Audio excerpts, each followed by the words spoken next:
when you teach sales culture, if you can kind of, break that down into two or three things. Sure. When you teach sales culture, what are you talking about? Well, so sales is it's the place I'm most familiar with. It's the place that I spent the most time. So I speak the same language and I understand the pressure. I understand the quotas, I understand the deadlines, and I understand a sales cycle.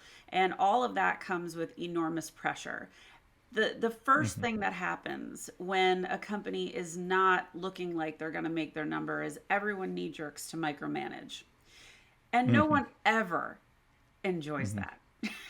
Whether you're the manager No. having to do it or you're the person that's struggling beneath it, it becomes from it changes from you having a job that you enjoy to you just doing a job.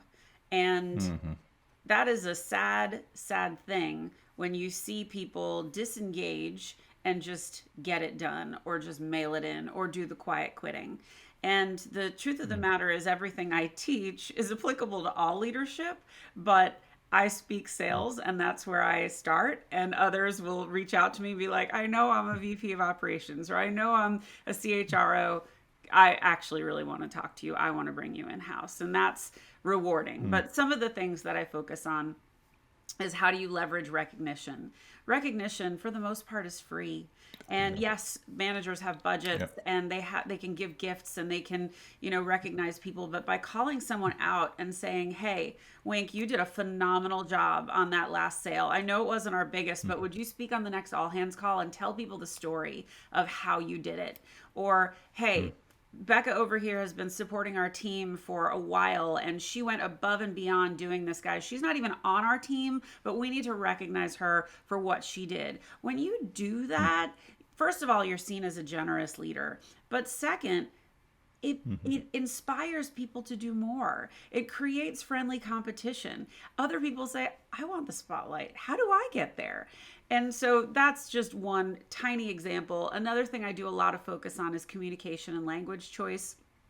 I had a leader say to me, I don't like what you did on that last call. You didn't represent us well. You didn't represent the company well, and you better fix it for the next time.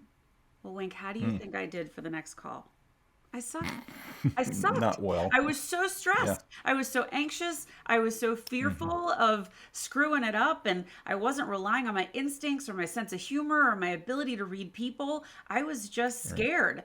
And nobody does their best work when they're in a corner. So that's just another, it's a nuance, but it's really important. And really everything I teach is not ripping it down to the ground. It's taking the good, building on the good, and tweaking it. And one other thing that I really focus on is something that I call inverted management. And inverted management is asking one very simple question. And that question is, how can I be the best manager for you? And when you ask that question, you get wildly different answers to everyone you ask. Or from everyone you ask. Some people are going to want to coach and they're going to want to role play. Others will say, I just want an escalation point. Stay the heck out of my way. Others will be like, I don't really understand my job and I'm struggling. I think I need some training. But what you're doing with that question is A, you're admitting you don't know everything. And that's a humbling thing for a leader to do. But two, it's the second thing is you're opening the door to building trust. And trust is the foundation for everything. And once you start there, you can ask other questions like, what did you love about your last job? What do you love about this job? And where do you think you want to go? And what kinds of things can I do to be helpful to get you there? Your relationship dramatically changes. The person's willingness to go above and beyond and build new best practices and take risks will increase.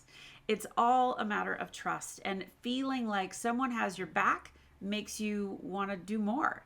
So it's just a start. So those are just a few examples. I have a bunch more, but